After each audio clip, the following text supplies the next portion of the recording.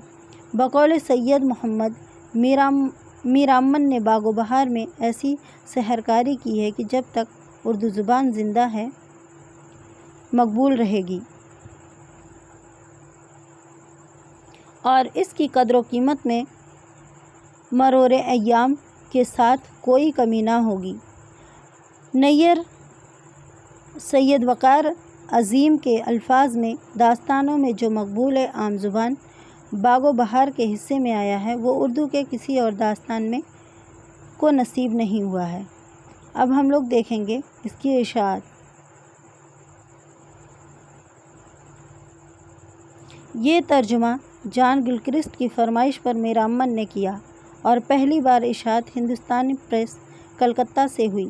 کتاب کے دیباچے میں جان گلکرسٹ نے کتاب کو امیر خسرو کے قصے چہار درویش کا ترجمہ قرار دیا ہے۔ کس کو؟ امیر خسرو کے چہار درویش کا ترجمہ قرار دیا ہے اور لکھا ہے کہ امیر خسرو کے قصے کا ترجمہ پہلے عطا حسین خان نے نو طرز مرصع کے عنوان سے کیا تھا، لیکن عربی اور فارسی استعارے اور محاورے برقرار رکھیں۔ اس نقص کو دور کرنے کے لیے میرامن نے سادہ سہل زبان اور ریختہ کے محاورے میں منتقل کیا ہے۔ نیکسٹ ہے اس پہلی اردو اشاعت میں 269 اردو کے اور 4 صفحات انگریزی کے تھے اور 19 صفحوں پر غلط نامہ یعنی کتاب کی غلطیوں کی نشاندہی۔ کتاب میں اکثر مقامات پر اعراب کا استعمال کیا گیا ہے۔ 1813 میں میر غلام اکبر نے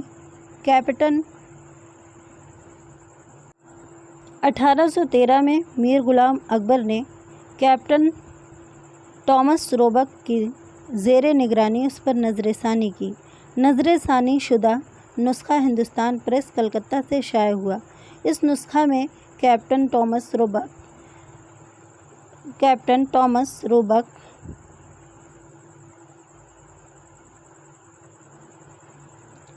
ایک مبسوط مقدمہ بھی شامل تھا۔ یہ مطبوعہ نسخہ برٹش لائبریری لندن میں موجود ہے، جبکہ اس کا قلمی یا خطی نسخہ ڈاکٹر محمد عارف علوی پنجاب پاکستان کے پاس موجود ہے۔ پاکستان کی لاہور گیریسن یونیورسٹی کے شعبہ اردو کے اسکالر محمد اقبال ناصر نے اس خطی نسخہ کی تدوین و ترتیب اپنے پی ایچ ڈی کی مقالے کے طور پر نہایت جانفشانی کے ساتھ ڈاکٹر محمد اشرف خان کی زیر نگرانی کی ہے۔ پہلی اور دوسری دونوں اشاعتوں کے انتساب بنگال انجینئرز کے جیمز مواد کے نام ہیں، جو فورٹ ولیم کالج میں اردو کے سابق استاد تھے۔ نیکسٹ ہے ان کا اب اسلوب دیکھیں گے۔ داستانوں میں جو قبول عام باغ و بہار کے حصے میں آیا ہے وہ اردو کے کسی اور داستان کو نصیب نہیں ہوا۔ عوام اور خواص دونوں میں یہ داستان آج بھی اتنی ہی مقبول ہے جتنی آج سے 250 برس پہلے تھی۔ اس کی غیر معمولی مقبولیت کی سب سے بڑی وجہ ہے اس کے دلکش اسلوب اور دلنشیں انداز بیان ہے، جو اسے اردو زبان سے ممتاز مقام عطا کرتے ہیں۔ نیکسٹ ہے باغ و بہار کے مصنف میرامن دہلوی چونکہ فورٹ ولیم کالج سے متعلق تھے، اس لیے ان کی تصانیف بھی کالج کے متعینہ مقاصد کے تحت لکھی گئی ہیں اور ان میں وہ تقاضے بالخصوص پیش نظر رہیں جن کی نشاندہی ڈاکٹر جان گلکرسٹ نے کی تھی۔ فورٹ ولیم کالج کے لیے جتنی کتابیں تالیف ہوئیں ان میں لکھنے والوں میں سب سے زیادہ توجہ اس بات پر دی کہ کتاب کی زبان سادہ اور سلیس ہو اور بول چال کی زبان اور روزمرہ محاورے کا خیال رکھا جائے۔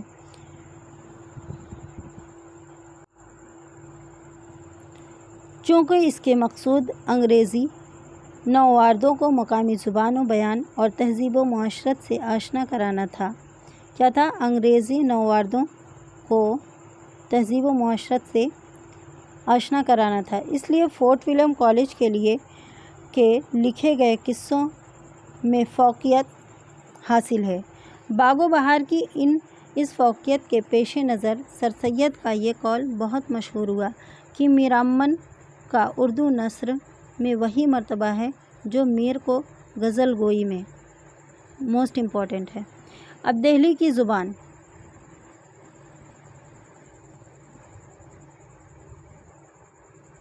دہلی کی زبان اپنے وقت کے نہایت فصیح اور سلیس زبانوں میں سے لکھی گئی ہے۔ میرامن دہلوی کے رہنے والے ہیں اور ان کی زبان ٹھیٹھ دہلی کی زبان ہے، اور میرامن صرف دہلی کی زبان کو مستند سمجھتے ہیں، چنانچہ اس کو انہوں نے ہزار رعنائیوں کے ساتھ استعمال کیا ہے۔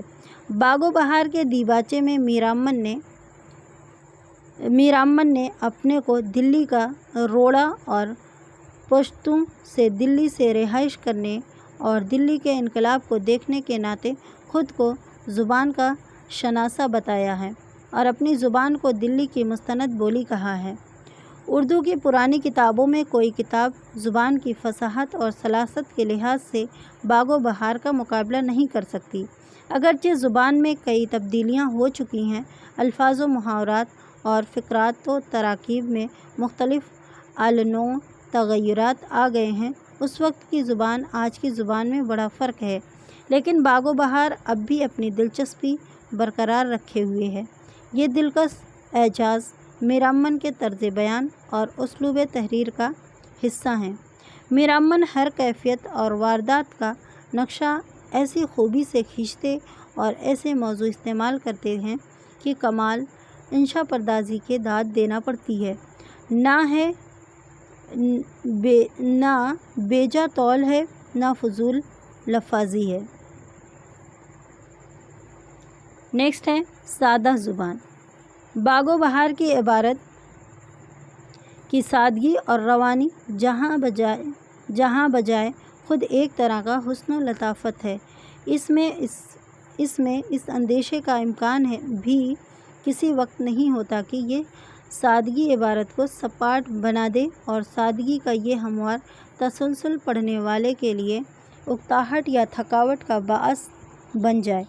میرامن کی سادگی کی سب سے بڑی خصوصیت یہی ہے کہ وہ پڑھنے والے کے ذہن پر کسی جگہ بھی اکتاہٹ اور تھکاوٹ کا بوجھ نہیں ڈالتی۔ بقول کلیم الدین احمد، باغ و بہار کی سادگی سپاٹ نہیں، اس میں ناگوار نیرنگی نہیں، یہاں سادگی و پرکاری بیک وقت جمع ہیں، یہ کلیم الدین احمد نے کہا ہے۔ سادگی بیان میں ایک اور خطرہ یہ ہے کہ جس چیز کو سادگی سمجھا گیا ہے اس کا دامن کبھی کبھی عامیانہ پن کے کانٹوں میں الجھ کر رہ جاتا ہے۔ زبان کو سادگی کے دائرے میں رکھنے والے کو ہر وقت یہ خطرہ لاحق رہتا ہے کہ اس کی سادگی پر عمومیت اور بعض صورتوں میں عامیانہ پن کا سایہ نہ پڑ جائے۔ ہمارے سادہ نگاروں میں بیشتر اس لغزش کا شکار ہو جاتے ہیں۔ سید وقار عظیم ہماری داستان میں لکھتے ہیں کہ میرامن کے طرز بیان کی ایک خصوصیت یہ ہے کہ ان کی سادگی ہمیشہ عمومیت اور ابتذال کے داغوں سے پاک رہی ہے۔ اس سادگی کی ایک تہذیب سطح ہے اور میرامن کبھی اس تہذیب سطح سے نیچے نہیں اترتے۔ اب نیکسٹ ہے الفاظ کے برمحل استعمال۔ اس میں لفظ کو اس کے صحیح مفہوم میں موقع و محل کے مناسب سے استعمال کرنا اصل انشا پردازی ہے اور یہی میرامن کا فن ہے۔ ڈاکٹر ممتاز لکھتے ہیں، میرامن کے ہاں ہر ایک بیان نہایت کامیاب ہے اور اس کے پاس الفاظ کے وسیع ذخیرہ بھی موجود ہیں، اور پھر اس کے استعمال پر یہ قدرت کہ جو لفظ جہاں استعمال کر دیا وہ عبارت کا جز ناگزیر بن گیا، جو صفت کسی موقوف کے لیے استعمال کی وہ اس کا ایسا حصہ بن کر رہ گئی کہ گویا صرف اس کے لیے وضع ہوئی تھی۔ اب اگلا ہے اعتدال کی روش۔ اعتدال کی روش اردو زبان میں فارسی الفاظ و تراکیب اور تشبیہات استعارات کو بڑا دخل حاصل ہے۔ اس سے انکار نہیں کیا جا سکتا کہ فارسی زبان کے اثرات سے بچ کر اردو لکھنا بہت دشوار ہے، لیکن میرامن نے اپنی تحریروں میں اعتدال کی روش کو اپنایا ہے۔ اس کی زبان کا تجزیہ کرنے پر معلوم ہوتا ہے کہ اس میں عربی فارسی کے الفاظ کم اور ٹھیٹھ اردو کے الفاظ زیادہ ہیں۔ میر امن بدیسی لفظوں اور چیزوں کی شان و شوکت سے مرعوب ہو کر اپنے مقامی رنگ کو نہیں بھول جاتے۔ قدیم فارسی تشبیہوں اور استعاروں کے ساتھ ساتھ اپنے بے تکلف اور لطیف استعارات اور تشبیہات سے بھی انہیں محبت ہے، اس لیے انہوں نے بہت سے اشعار برج بھاشا کے لیے بھی نقل کی ہیں اور کچھ الفاظ ہریانوی کے بھی استعمال کیے ہیں، مثلاً جیسے کبھو، کدھو، کسو، گریزیاں وغیرہ۔ مقامی الفاظ کے بے تکلف اور لطیف استعمال نے میر امن کے یہاں اخلاقیات کو ادب کا جز بنا دیا ہے۔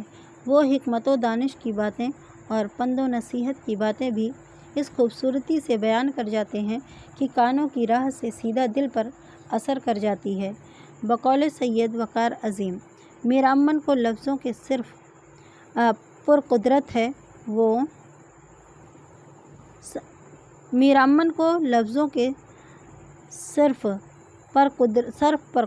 ہے وہ آسان ہندوستانی لفظوں میں مرکبات بنا کر اور ہندوستانی کی معمولی الفاظ استعمال کر کے اپنی بات کا وزن اتنا بڑھا دیتے ہیں کہ دیکھ کر حیرت ہوتی ہے۔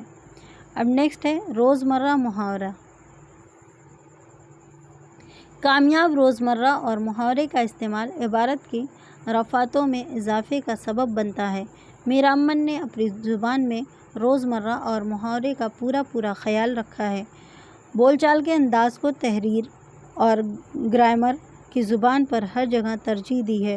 اگرچہ میر امن ایک فرمائش کی تعمیل میں اپنی عبارت کو محاوروں سے مزین کر رہے ہیں، لیکن کمال یہ ہے کہ ان کے محاورہ زبان اچھی داستان گوئی کے فطری عمل کی تابع معلوم ہوتی ہے۔ کہانی کی صورتحال اور افراد محاورہ آپ ہی اپنی شرح بھی ہوتا ہے اور عبارت کو سمجھنے کے لیے کسی وسیلہ کی ضرورت نہیں پڑتی۔ بقول پروفیسر حمید احمد خان، اردو نثر روزمرہ کی روانی اور ٹھیٹھ محاورے کے لطف سے پہلی مرتبہ باغ و بہار میں آشنا ہوئی ہے۔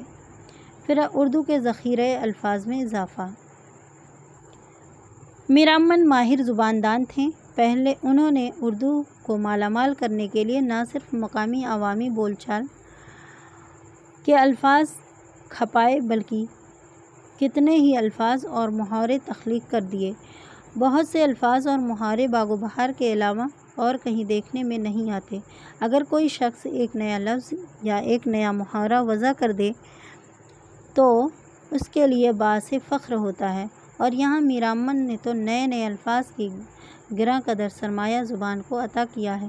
ممکن ہے کہ ان میں سے بعض دلی کے محلوں میں بول چال میں رائج رہی ہوں گے، لیکن پھر بھی میر امن کا یہ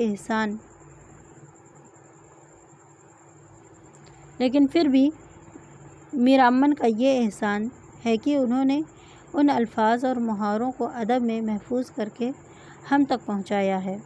نیکسٹ ہے تفردات۔ یہ میر امن نے زبان کو مؤثر بنانے کے لیے قواعد زبان، لفظوں کی ساخت اور جملوں کی ترتیب میں تفردات سے گریز نہیں کیا۔ وہ کبھی کبھی لفظوں کی جمع کے استعمال میں بھی تفرد کرتے ہیں، مثلاً امراء کی جگہ امراؤ اور سلاطین کی جگہ سلاطینوں وغیرہ۔ میر امن کے ان تفردات کے متعلق سید وقار عظیم لکھتے ہیں، وہ قواعد کے جس اصول سے انحراف کرتے ہیں اس سے عبارت آہنگ بھی درست ہو جاتا ہے اور بدلی ہوئی صورت میں لفظ اپنے آس پاس کے لفظوں میں پوری طرح گھل مل جاتا ہے۔ میر امن کی عبارت میں متروکات بہت ہیں، لیکن پھر بھی ان کی عبارت کی روانی اور اس کا آہنگ گھٹنے کے بجائے بڑھتا ہے اور اس کا مجموعی تاثر ہمیشہ خوشگوار ہوتا ہے۔ نیکسٹ ہے تاثر و دلکشی۔ پھر میر امن کو اس چیز کا بہت صحیح اندازہ ہے کہ کسی موقع پر کون سی بات کس حد تک پھیلا کر اور کسی حد تک مختصر کر کے بیان کی جائے۔ وہ تصویر کش واقعہ نگاری، کردار اور سیرت کی مصوری اور افسانوں میں دلچسپی کے مطالبات پورے کر سکے، اور اس لیے جہاں ان کی داستان میں ہمیں واقعات کی تفصیلات ملتی ہے، ایسے مواقع میں بھی بے شمار ہیں کہ انہوں نے اپنی کتاب کو سمیٹ کر تھوڑے سے لفظوں میں بیان کر دیا ہے۔ میر امن کہانی بناتے وقت یہ بات کبھی نہیں بھولتے کہ بات کتنے لفظوں میں کہنی چاہیے تاکہ بات کا تاثر اور دلکشی برقرار رہ سکے۔ بقول وقار عظیم، میر امن کی عبارت میں ناظرین یا سامع کو اپنے اندر جذب کر لیتے ہیں۔ اپنے اندر جذب کر لیتے ہیں، جو خصوصیت ہے اس میں اور بہت سی چیزوں کے ساتھ اس بات کو بھی اہمیت حاصل ہے کہ ہر بات اتنے ہی لفظوں میں کہی جاتی ہے جتنے اسے مؤثر اور دلکش بنانے کے لیے ضروری ہے۔ میر امن تصویروں کو متحرک اور زندہ تصویریں بناتے ہوئے اپنے قارئین کی ذہن سطح کو ملحوظ رکھتے ہیں، ان میں فکری گہرائیوں کے بجائے فوری پن پیدا کرنے کی کوشش کرتے ہیں تاکہ ہر آدمی اس سے لطف اٹھا سکے۔ وہ اس مقصد کے پیش نظر ایسی سادہ تشبیہوں کا استعمال کرتے ہیں جو روزمرہ کی نمائندہ کتاب ہیں، اور دہلی کی فطرت میں ایک ملال پایا جاتا ہے۔ اس لیے باغ و بہار کی نثر نے بھی یہ رنگ قبول کیا ہے۔ کتاب کا کوئی بھی صفحہ پڑھنا شروع کریں تو ایسا معلوم ہوتا ہے جیسے کوئی دل میں آہستہ آہستہ نشتر چبھو رہا ہے، لیکن اس سے جو درد پیدا ہوتا ہے اس میں کچھ ایسی مٹھاس اور لذت ہوتی ہے کہ نہ اسے بیان کرنے کو جی چاہتا ہے اور نہ اس کا بیان ممکن ہے۔ بقول ڈاکٹر سہیل بخاری، باغ و بہار کے انشاء میں ایسا سوز و گداز رچ گیا ہے جو پڑھنے والے کے کلیجے کو گرما دیتا ہے۔ مجموعی طور پر اگر دیکھا جائے تو باغ و بہار ان چند کتابوں میں سے ہے جن کی زبان اور طرز بیان ان کے نفس مضمون سے زیادہ اہم ہے۔ یہ ایک ایسے اسلوب کی نمائندہ ہیں جس کی کوئی تقلید نہ کر سکا۔ پھر بھی باغ و بہار کے باغ پر ہمیشہ بہار رہی ہے اور رہے گی۔ باغ و بہار کی ان خصوصیات کے پیش نظر پروفیسر حمید احمد خان لکھتے ہیں، میر امن کی باغ و بہار پاکیزہ اور شفاف اردو کا ابلتا ہوا چشمہ ہے۔ کس نے کہا ہے؟ پروفیسر حمید احمد خان لکھتے ہیں کہ میر امن باغ و بہار پاکیزہ اور شفاف اردو کا ابلتا ہوا چشمہ ہے، اور اس کی زبان کے مولوی عبدالحق بھی ہمیشہ گنگاتے رہے ہیں۔ یہاں تک کہہ گئے ہیں کہ میں جب اردو بھولنے لگتا ہوں تو باغ و بہار پڑھتا ہوں۔ اس کے بعد ہے معاشرت کی عکاسی۔ باغ و بہار کے مصنف میر امن دہلوی تہذیب سے وابستہ دہلی کے رہنے والے تھے۔ باغ و بہار کے دیباچے میں انہوں نے خود کو دلی کا روڑا بتایا ہے۔ انہیں دہلی والا ہونے پر بڑا فخر ہے۔ اس لیے میر امن کی باغ و بہار میں دہلوی تہذیب اور معاشرت کی مرقع نگاری اور خوبصورت اور دلکش پیرائی میں کی گئی ہے کہ اس کے آئینے میں اس کا دور نما طور پر نظر آتا ہے۔ اس میں اس عہد کے دلی کے اشخاص اور افراد کی چلتی پھرتی اور بولتی چالتی تصویریں دکھائی دیتی ہیں۔ بقول ڈاکٹر سید عبداللہ، باغ و بہار میں دلی کی تہذیب بول رہی ہے اور اس کی تصویریں گردش کر رہی ہیں، گویا یہ ایک زندگی کا نقشہ ہے۔ میر امن کا عہد محمد شاہی روسوں کا عہد تھا۔ دلی کی معاشرت خوشحال، خوش پوش اور خوش وقت معاشرت تھی۔ تکلف و اہتمام اور آرائش و زیبائش اس معاشرے کی تہذیب امتیاز میں شامل تھی۔ مہمانداریوں اور تقاریب کے اس تہذیب میں ایک خاص اوقات و اہمیت تھی۔ شاہی محلات اور درباروں میں بزم آرائیوں کے تذکرے رہتے تھے، مجلس جمتیں اور محفلیں سجتیں۔ یہ سب چیزیں ثروت و دولت مندی کی پیداوار ہوا کرتی ہیں، اور ظاہر ہے کہ اس زمانے میں ان چیزوں کی کثرت وافر تھی۔ شاہی درباروں اور نوابوں کے حویلیوں میں کئی قسم کی اشیاء موجود تھی اور کسی شے کی کمی نہ تھی۔ باغ و بہار سے ایک اقتباس ملاحظہ ہوں۔ ایک دالان میں اس نے لے جا کر بیٹھایا اور گرم پانی منگوا کر ہاتھ پاؤں دھلوائے اور دسترخوان بچھا کر مجھ مجھ کو تنہا ہو کر روبرو بقولی سے ایک تورے کا تورا چن دیا۔ 4 مشکاب، ایک میں یخنی پلاؤ، دوسرے میں قورمہ پلاؤ، تیسرے میں متنجن پلاؤ اور چوتھے میں کوکو پلاؤ، اور ایک تاب ذرے کی اور کئی طرح کے لیے 2 پیازا، نرگسی، بادامی، روغن جوش اور روٹیاں کئی قسم کی۔ پھر دلی کی تہذیبی زندگی کے تمام لوازمات اپنے جزیات و تفصیلات کے ساتھ میرامن کے مؤثر انداز میں بیش بہا ہیں۔ دلی کی ضیافتیں، محفلیں اپنے تمام تر سادہ ساز و سامان اور آرائش و زیبائش کے ساتھ باغ و بہار کے صفحات میں قدم قدم پر چلتی ہیں۔ مردانہ زنانہ لباسوں کے تفصیل، رہن سہن کے طور طریقے، موسموں اور میلوں کے تفصیلات، بزم نشاط اور محفل رنگ کے نقشے، ساز و سامان و آواز کی جزیات اور کئی دیگر رسم و رواج ہیں جو دلی کی تہذیب و تمدن اور طرز معاشرت خوبصورت اور صاف نقش گری کرتے ہیں۔ ڈاکٹر گیان چند جین اپنے مقالے میں لکھتے ہیں کہ معاشرت کی مرقع نگاری باغ و بہار کی طرح امتیاز ہے۔ میرامن نے جس شے کا ذکر کیا ہے، تفصیل کے انبار لگا دیے ہیں۔ انہوں نے شعوری طور پر اپنی تصنیف میں دلی کے معاشرت کی نقوش کو جا بجا محفوظ کیا ہے۔ اس کے بعد باغ و بہار میں دلی کے معاشرت کی بڑی بھرپور تصویریں ملتی ہیں۔ قصوں کے منظر فارسی و عجم اور ملک فرنگ کے ہیں، لیکن ان کی معاشرت دلی کے مغل دربار کی ہیں۔ بقول مولوی عبدالحق میرامن قصہ روم و شام، چین و ایران لکھتے ہیں، لیکن جب موقع آتا ہے تو ہمارے مرثیہ گو شاعروں کی طرح آداب و رسوم اپنے ہی دیس کے بیان کرتے ہیں۔ پھر باغ و بہار نہ صرف دلی کی معاشرت کی آئینہ دار ہے، بلکہ اس میں دہلوی ذہن بھی اجاگر نظر آتا ہے۔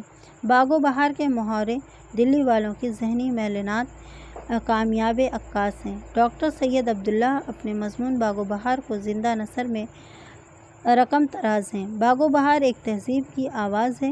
یہ اس زمانے کے ذہنی رجحانات کی آئینہ دار بھی ہے۔ زمانے کے یہ رجحانات باغ و بہار کے محاورات میں اپنا عکس دکھا رہے ہیں۔ معنوی طور پر میرامن کی داستان نویسی نے اردو ادب میں بعض قابل ذکر اضافے کیے ہیں۔ ان میں سب سے نمایاں واقعیت نگار کا وہ عنصر ہے جس سے باغ و بہار کی عبارت بھری پڑی ہے۔ جزیات سے میرامن کو ایک سچے فنکار کی طرح محبت ہے، جو جزیات کی مدد سے اپنی تصویروں میں زندگی کا رنگ بھرتے ہیں۔ اس سے یہ فائدہ ہوا کہ قصہ چہار درویش ہماری قومی معاشرت کے دور آخر کا جیتا جاگتا مرقع بن گیا ہے۔ یہاں شاہ و گدا، امیر و وزیر اور سوداگر اصل بازار میں ہمارے 1000 سالہ معاشرتی پس منظر کے سامنے اٹھتے بیٹھتے اور چلتے پھرتے نظر آتے ہیں۔ نیکسٹ ہے باغ و بہار کے یوں تو ایک ایک لفظ میں دہلویت جلوہ افروز نظر آتی ہے، لیکن بعض گوشے ایسے ہیں جہاں یہ رنگ بہت واضح نظر آتا ہے۔ خصوصاً پہلے درویش کے قصے میں دہلویت کا رنگ اپنی تمام تر رعنائیوں کے ساتھ موجود ہے۔ باغ و بہار تہذیبی اور تاریخی نقطۂ نظر سے بڑی اہم اور دلچسپ کتاب ہے۔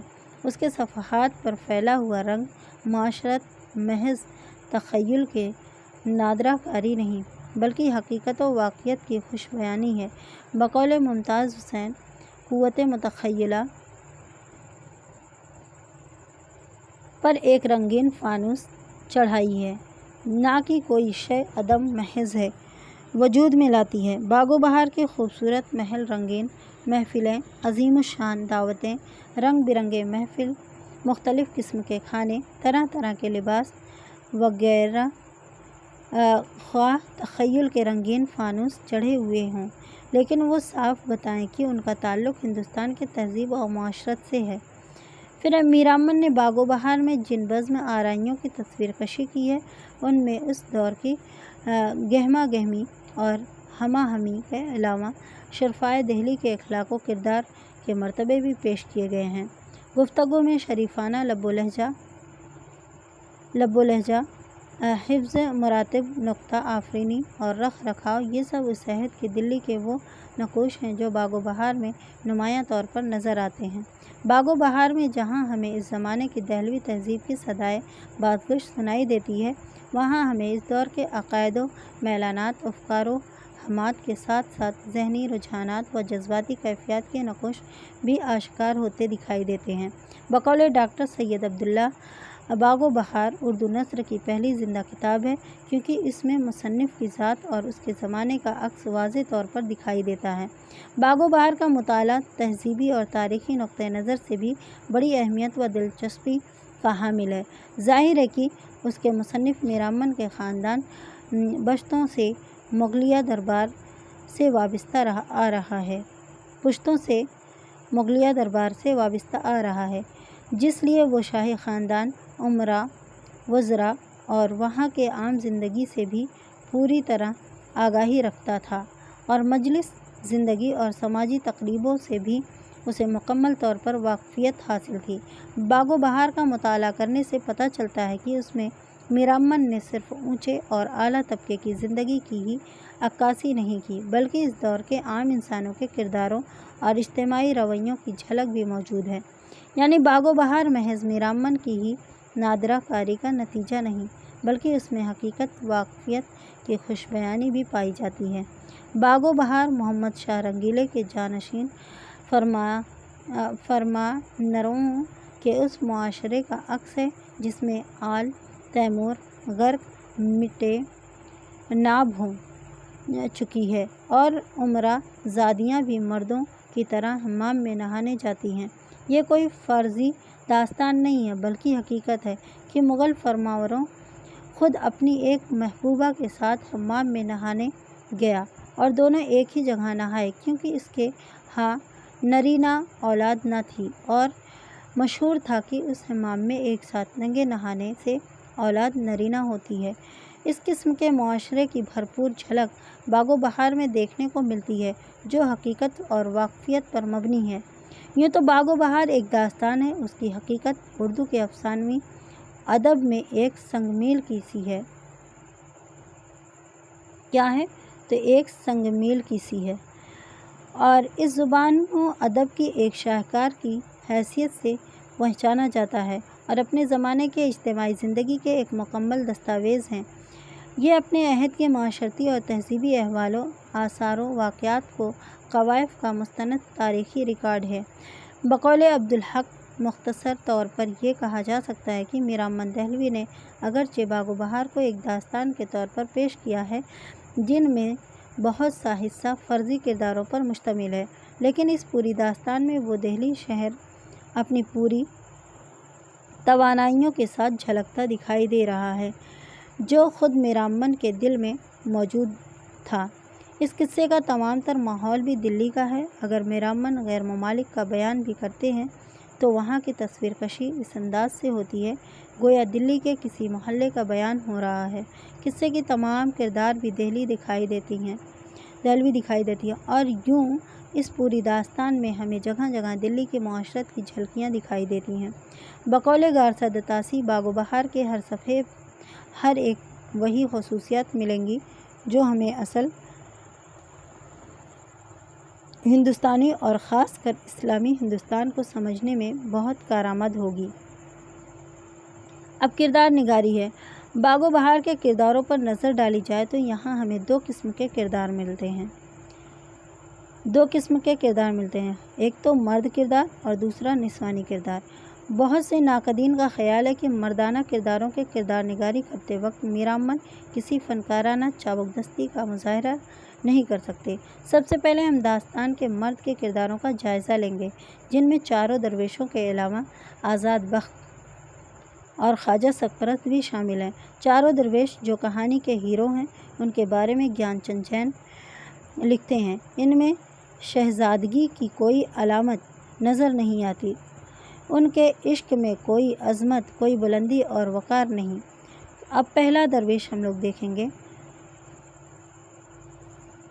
پہلا درویش یمن کے ملک التجار کا بیٹا تھا، 14 سال کی عمر میں یتیم ہو گیا تھا۔ کس کا بیٹا تھا؟ پہلا درویش یمن کے ملک التجار کا بیٹا تھا جو 14 سال کی عمر میں یتیم ہو گیا تھا، اور پھر اپنی نادانیوں کی وجہ سے اپنی دولت سے ہاتھ دھو بیٹھتا، اور اس لیے دل سے احساس خودی اور اعتماد عمل جاتا رہتا، اور اپنی بہن کے ٹکڑوں پر پلتا، غیرت دلانے پر دمشق روانہ ہوتا، اور وہاں اسے ایک زخمی شہزادی ملتی ہے جس کا علاج وہ بڑی محنت سے کرتا ہے اور اس کا ہر حکم بجا لاتا ہے، لیکن شہزادی اس کی پرواہ نہیں کرتی مگر وہ خوشامد کرتا رہتا ہے۔ دراصل خوشامد اس کی عادت بن چکی ہے اور اس کے عشق میں چھچھورا پن ہے۔ اس کے علاوہ درویش مستقل مزاجی کی صفت سے بھی محروم ہے، اس لیے یوسف سوداگر سے بہت جلد متاثر ہو جاتا ہے۔ پھر اب مختصراً یہ کہ پہلے درویش کے کردار میں مردانگی نام کی چیز نہیں، یہ ایک مجہول اور بودا کردار ہے جو فرمانبرداری، خوشامدی، فطرت، عجز و انکسار کے باوجود دوسروں کو متاثر کرنے کی صلاحیت سے آ رہی ہے۔ منہ میں سونے کا چمچہ لے کر پیدا ہونے والا یہ تاجر زادہ کسی مرحلے پر بھی شخص وقار، اناپسندی یا خوددار کا مظاہرہ نہیں کرتا۔ اس کو تابعین، کم کوش اور نکمے شخص کی شہزادی سے ہو جاتا اور ایک اتفاق اور جنگل میں اس کو کھو دینا اس کی تدبیری عاقبت نااندیشی اور بدنصیبی کا ثبوت ہے۔ اب دوسرا درویش ہم لوگ پڑھ رہے ہیں۔ دوسرا درویش فارس کا شہزادہ ہے جو 14 سال کی عمر میں حاتم طائی اور اس کا اسوہ بن جاتا ہے، اور وہ زندہ جاوید رہنے کے لیے حاتم طائی کی پیروی شروع کر دیتا ہے۔ شہزادہ مذہبی ذہن رکھتا ہے اور سخاوت اس کے نزدیک روحانی ترقی کا ذکر تھی۔ جب ایک فقیر سے بصرے کی شہزادی کا ذکر سنتا ہے تو بصرہ روانہ ہو جاتا ہے، اور جب شہزادی کو دیکھ لیتا ہے تو اسے اپنا دل دے بیٹھتا ہے، لیکن یہ شہزادہ دوسرے شہزادوں سے مقابلے میں اتنا خوشامدی نہیں کہ وہ شہزادی کے خاطر شرط کو بھی فوراً قبول کر لیتا ہے۔ اس سے ظاہر ہوتا ہے کہ وہ بہادر، عالی ہمت اور مہم جوئی سے نہیں گھبراتا۔ شہزادہ نیم روز کا راز معلوم کرنے کے بعد اس کے درد کا درماں ڈھونڈنے نکل پڑتا ہے۔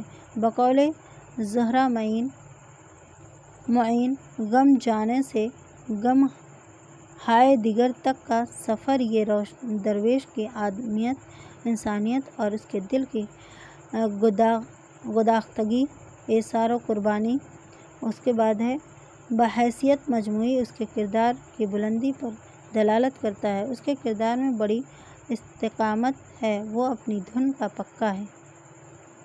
اب تیسرا درویش ہے۔ ملک عجم کا شہزادہ ہے، اپنے والدین کی اکلوتی اور لاڈلی اولاد۔ کہاں کا ہے یہ؟ تو عجم کا ہے، عجم کا شہزادہ ہے اور اپنے والدین کی اکلوتی لاڈلی اولاد ہے، عاشق زاد ہے اور عشق کا زخم خود خوردہ ہے۔ دوسرے درویشوں کی طرح یہ بھی خوشامدی ہے، کہیں کہیں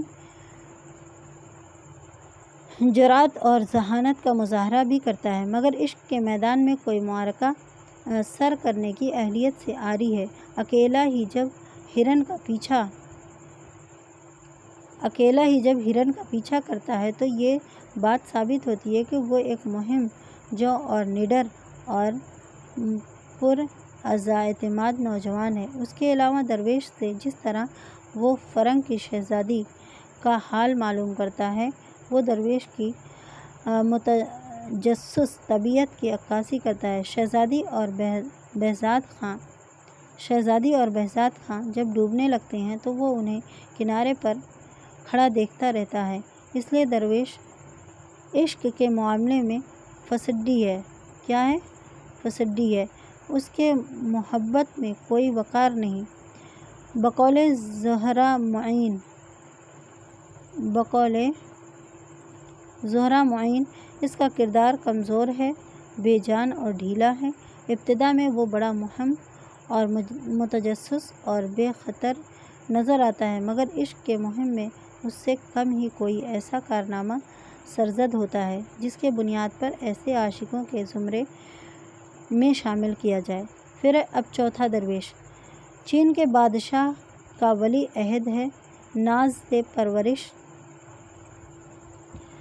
چین کے بادشاہ جو چوتھا درویش ہے نا، وہ چین کے بادشاہ ولی عہد ہیں اور ناز سے پرورش پائی اور اچھی تربیت ہوئی، لیکن بیگمات اور خواصوں کی صحبت میں رہنے کی وجہ سے عقل و شعور سے عاری ہے اور بے باکی۔ چوتھا درویش چین کے بادشاہ کا ولی عہد ہے،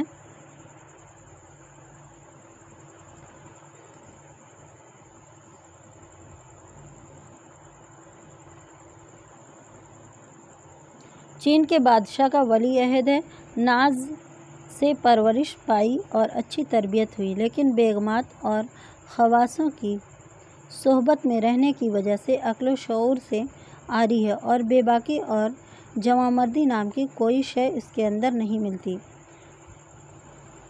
بلکہ کم ظرفی، بے وقوفی کے آثار نمایاں ہیں۔ عملی دنیا سے زیادہ خیالی دنیا کا باسی ہے۔ مبارک نامی حبشی غلام پر اسے بے حد اعتبار ہے۔ ہر کڑے وقت اور مشکل مرحلے پر شہزادہ کسی جرأت یا استقلال کا مظاہرہ کرنے کے بجائے مبارک حبشی سے رجوع کرتا ہے۔ شہزادہ شکی مزاج بھی ہے اور اپنے جان نثار غلام پر بھی شک کرنے سے دریغ نہیں کرتا ہے۔ شہزادے کی عاقبت نااندیش اس وقت انتہا کو پہنچ جاتی ہے جب وہ ملک صادق جیسے طاقتور جن اور اپنے باپ کے مخلص دوست کے ساتھ جنگ آزما ہو کر شکست سے دوچار ہوتا ہے۔ مختصر یہ کہ چوتھے درویش کی نکیل مبارک حبشی کے ہاتھ میں ہے، جو اس کا عقل کل ہے اور جو اس کا واحد سایہ اور سہارا ہے۔ پھر ہے آزاد بخت، بادشاہ آزاد بخت۔ اب آزاد بخت روم کی سلطنت کا تنہا وارث ہے۔ اسے دنیا کے ہر آشائش سہولت میسر ہے۔ وہ نیک ہے، عبادت گزار ہے اور سخی ہے۔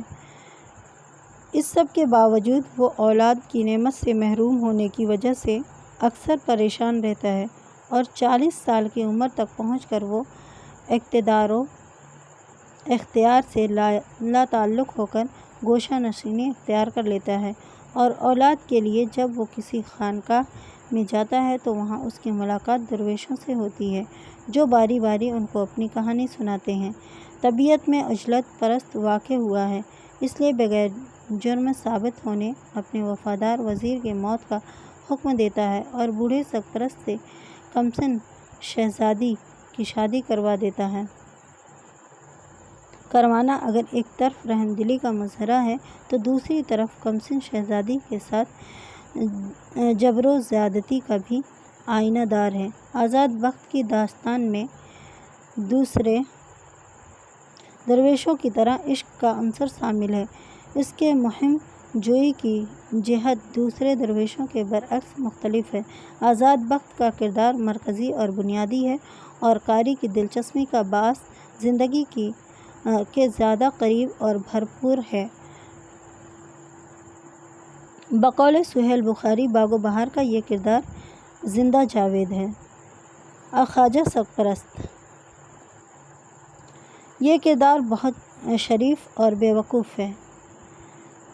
معلوم ہوتا ہے کہ اس میں دنیا داری اور عقل بالکل نہیں ہے۔ اپنے بھائیوں سے دغا پر دغا کھاتا ہے، مگر پھر بھی انہیں اپنا خیرخواہ سمجھتا ہے۔ اس کے بھائی شیطان صفت ہیں۔ اپنے بھائیوں سے دھوکہ کھانے کے باوجود بار بار نیکی کرتا اور اس کی نیکی و شرافت اور برداشت کی نشانی ہے۔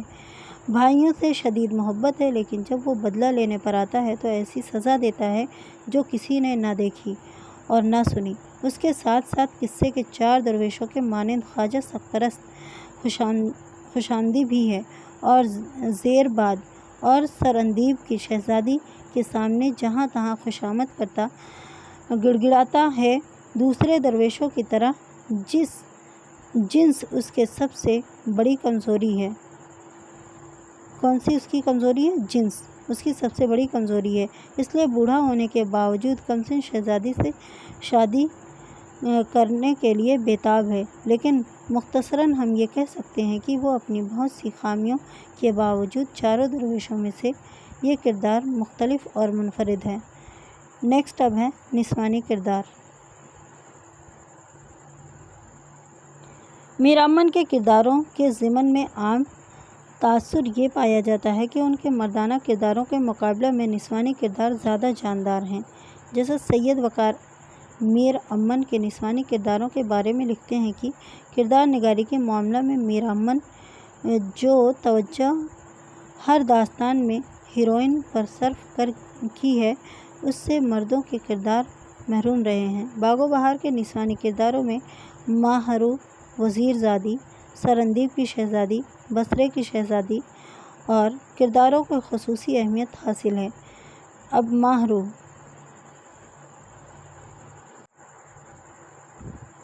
ماہرو پہلے درویش کے قصے کی ہیروئن ہے۔ کس کی ہے ماہرو؟ پہلے درویش کے ہیروئن ہے، جسے میرامن نے نہایت خوبصورتی، پری پیکر اور جاہ وحشم پر نازاں دکھایا ہے۔ احساس سے کمتری کے باعث اس میں تمکنت اور رکھ رکھاؤ ہے، لیکن آخر وہ جذبہ عشق کے ہاتھوں مغلوب ہو جاتی ہے جو اس میں قدرے نرمی اور ملائمت پیدا ہو جاتی ہے۔ جو نہیں وہ عشق میں ناکام ہوتی ہے تو پھر سے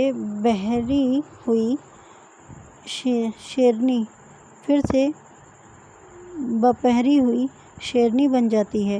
اس کے مجاز میں تضاد پایا جاتا ہے۔ کیا تضاد پایا جاتا ہے؟ اور وہ بیک وقت رحمدل بھی ہے اور قاہر بھی، عشق بھی کرتی ہے اور بدنام سے بھی خوفزدہ ہے۔ وہ دانشمند بھی ہے اور جذبۂ دل کے ہاتھوں مغلوب بھی، اور مذہب پر یقین بھی رکھتی ہے اور عملی طور پر مذہبی احکام سے انحراف بھی کرتی ہے۔ اگلا ہے وزیر زادی۔ وزیر زادی خواجہ سرپرست کے قصے کی ہیروئن ہے۔ یہ قصہ بادشاہ آزاد بخت کی زبانی بیان ہوا ہے۔ وزیر زادی کی شادی خواجہ سرپرست سے اس وقت ہوتی ہے جب اس کے گڑیا کھیلنے کے دن تھے اور خواجہ سرپرست کی عمر 50 سال تھی، لیکن وزیر زادی بادشاہ کے حکم بجا لاتے ہوئے شادی کے لیے تیار ہو جاتی ہے۔ وزیر زادی خواجہ سرپرست کے مقابلہ میں ایک کم سن لڑکی ہے اور جس کی شادی خواجہ سرپرست سے کر دی جاتی ہے، اور وہ اس شادی کا اپنی تقدیر سمجھ کر قبول کر لیتی ہے اور اف تک نہیں کرتی۔ بقول عابد حسین، عورتوں میں وزیر زادی نے کم عمری میں قربانی اور محبت کی جو مثال پیش کر دی اس کا جواب نہیں۔ خواجہ سرپرست سے شادی کرنا بھی قربانی کے علاوہ اور کیا کہا جا سکتا ہے؟ اس کے بعد ہے سرندیب کی شہزادی۔ سرندیب کی شہزادی خواجہ سرپرست کے قصے کا کردار ہے جسے میرامن نے خالص ہندوستانی مزاج کی ہندو راجکماری کے روپ میں دکھایا ہے۔ وہ کھلے ماحول کی پروردہ ہے جہاں پردہ کرنے کا رواج نہیں۔ وہ مردوں کی طرح آزادانہ جنگلوں میں گھومتی اور شکار کرتی پھرتی ہے۔ میرامن اس کا تذکرہ کیوں کیا ہے؟ وہاں کے بادشاہ کی ایک بیٹی تھی، نہایت خوبصورت، صاحب جمال۔ اکثر بادشاہ اور شہزادے اس کے عشق میں خراب تھے۔ وہاں رسم و حجاب نہ تھی، اس لیے وہ لڑکی تمام دن ہمجولیوں کے ساتھ سیر و شکار کرتی پھرتی ہے۔ پھر ہے اب بسرے کی شہزادی۔ بسرے کی شہزادی دوسرے درویش یعنی شہزادہ فارس کی محبوبہ ہے جو آخر میں اس کی بیوی بن جاتی ہے۔ شہزادی کی 6 بہنیں تھیں۔ ایک روز بادشاہ نے انہیں کہا کہ خدا کا شکر کرو کہ تم شہزادیاں ہو، اگر میں بادشاہ نہ ہوتا تو تم بھی شہزادیاں نہ ہوتی۔ یہ سارا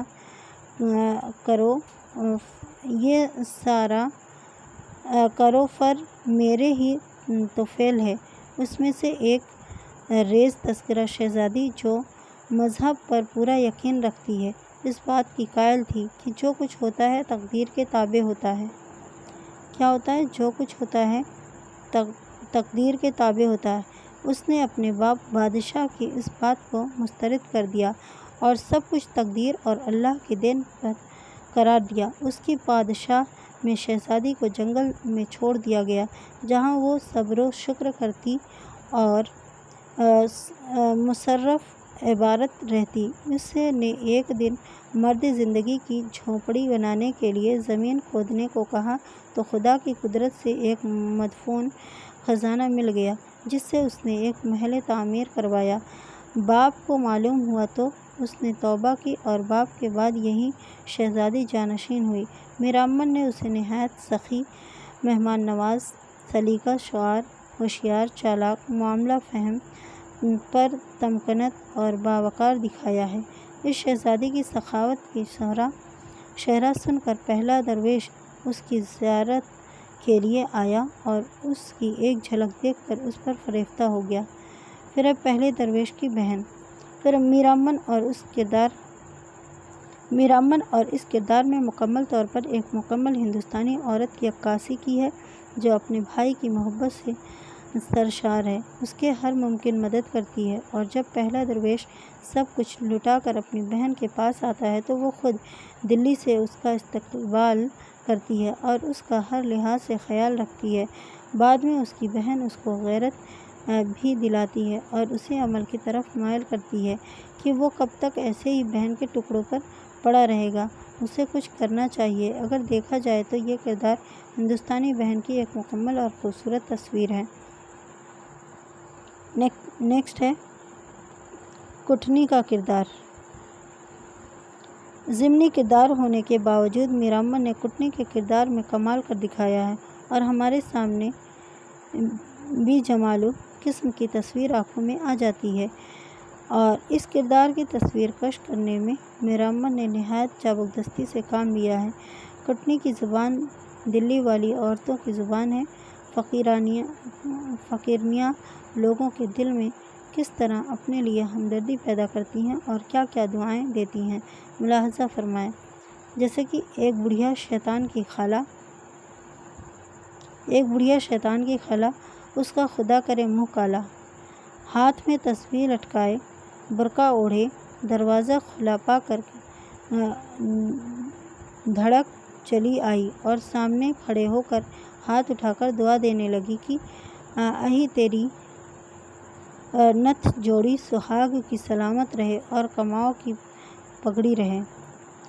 پھر ہے مجموعی طور پر اگر دیکھا جائے تو میرامن کے نسوانی کردار زیادہ بہتر اور خوبصورت ہیں۔ انہوں نے خوشی اور غم کے موقع پر عورتوں کا لب و لہجہ اختیار کیا ہے کہ وہ کیسے دعائیں دیتی ہیں اور کیسے غصہ کا اظہار کرتی ہیں۔ اس کے علاوہ انہوں نے عورتوں کے مکالمہ نگاری پر بھی خوب توجہ دی ہے، اس لیے مردوں کے مقابلہ میں عورتوں کے مکالمے زیادہ کامیاب ہیں۔ میرامن نے خالص ہندوستانی لہجہ میں بہت جاندار مکالمے لکھے ہیں۔ پھر ترجمہ۔ میرامن کی روایت کے مطابق اصلاً فارسی زبان میں امیر خسرو نے قصۂ چہار درویش کے نام سے لکھی تھی، لیکن محققین نے امیر خسرو کی جانب کہانی کی نسبت کو غلط قرار دیا ہے۔ اس کہانی کو سب سے پہلے اردو میں میر حسین عطا تحسین کی نوطرز مرصع کے نام سے ترجمہ کیا ہے، لیکن پہلے اردو میں میر حسین عطا تحسین نے نوطرز مرصع کے نام سے ترجمہ کیا، لیکن اس کی زبان نہایت دقیق اور پیچیدہ تھی، جس سے معمولی استعداد کی قارئین مستفید نہیں ہو پاتے۔ 1801 میں فورٹ ولیم کالج، کلکتہ میں ہندوستانی ادب کے ترجمہ کا ایک منصوبہ شروع کیا گیا اور اس کے تحت ادب کے مشہور اسکالر جان گلکرسٹ نے میرامن کو اسے اس سہل اردو میں منتقل کرنے کا مشورہ دیا۔ میر امن اس وقت کالج میں ملازم تھے، چنانچہ میر امن نے تحسین کنہ طرز مرصع کو بنیاد بنا اور ساتھ میں قصہ چہار درویش کے کسی فارسی نسخے کو سامنے رکھ کر اسے اردو کے محاوراتی اور عام بول چال کی زبان میں منتقل کیا اور اس کا نام باغ و بہار رکھا۔ 1857 میں ڈنکن فوربس نے اسے انگریزی میں ترجمہ کیا۔ تو یہاں پہ اس کا یہ خلاصہ کمپلیٹ ہوا۔ اب ملتے ہیں نیکسٹ ویڈیو میں، تب تک پڑھتے رہیے، مست رہیے۔